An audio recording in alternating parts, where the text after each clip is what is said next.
আর আমরা সুন্দর জায়গাটা পেয়ে গেছি, তাই ওখানে বসে পড়লাম। দেখেছেন আস্তে আস্তে কতটা ভিড় জমছে।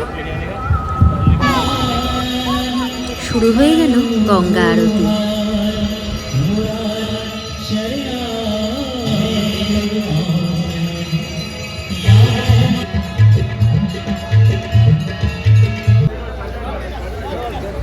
গঙ্গা আরতি দেখে এবার আমরা ওখান থেকে বেরিয়ে পড়লাম।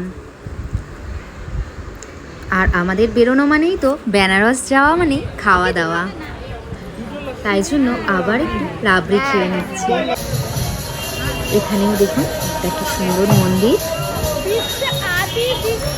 তারপরে আসল জিনিসটাই তো এবার খাবো, বেনারসের পান।